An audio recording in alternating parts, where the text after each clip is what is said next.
We are in Oberlin, Kansas at the Cover Your Acres Conference, joined now by Dr. Alan Schlegel, who is an agronomist with K-State Research and Extension based out of Tribune.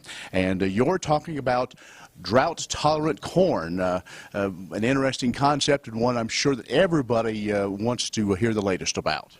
Well, we're trying to give them an update of our research we've done for the past 4 years on drought-tolerant corn. We've looked at it under various water levels under irrigation, and we looked at it a little bit on dry land or non-irrigated. Looked at seeding rates. There was some thought that drought-tolerant corn may need to be planted at a little higher rates than conventional corn. And we're looking at, say, under different water levels. The hope is that the drought-tolerant corn will do well under drought stress, but also do well, or at least equal, under well-watered conditions. That's why we have a range of irrigation levels. Were there some things that surprised you in this research that maybe you didn't think might happen?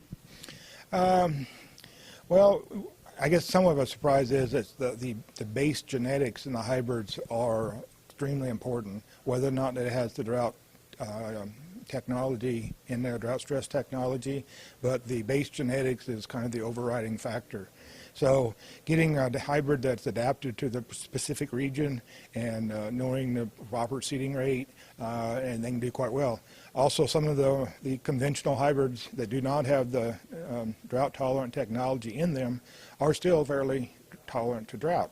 And that's, they've been breeding for years to try to get better stress tolerance, and some of them are very well adapted and do quite well.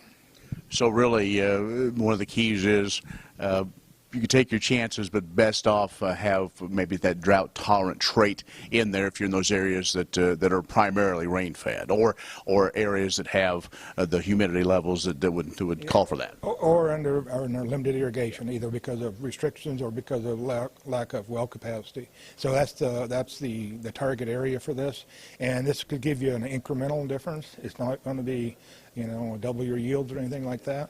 It may give you a little bit longer period of time that when you have drought, that the corn plants can hang on longer, or under, say, limited irrigation, it can handle that stress you get on a, kind of regular basis. Are there other things you're going to share with the farmers here today? The original thought was the drought-tolerant corn to have higher seeding rates or needed them or responded to them.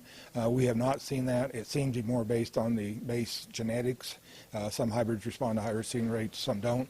The drought tolerance technology, if it's in there, then that's fine. It gives you maybe a slightly better drought tolerance. It made it by itself doesn't necessarily affect seeding rates.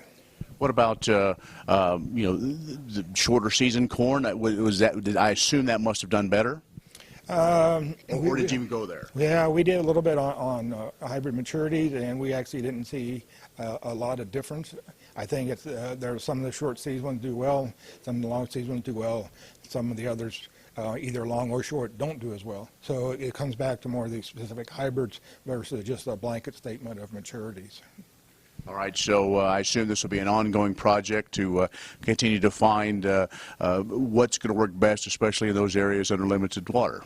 Yeah, we hope so. And I think one of the things that has came out of this is that the seed companies are paying some interest to our region, either favorable dry land or limited irrigation of 100 to 120 bushel yield environments, not just strictly focusing on the corn belt with high yields. So I think that's going to help us out in the sense that they're breeding for corns that do well for us. Very good. Well, thanks a lot. Okay, thank you. Dr. Alan Schlegel, who is a K-State agronomist with K-State Research and Extension based out of Tribune, talking corn and corn production with limited water. At the Cover Your Acres Conference in Oberlin, for AgView, I'm Ken Rogers.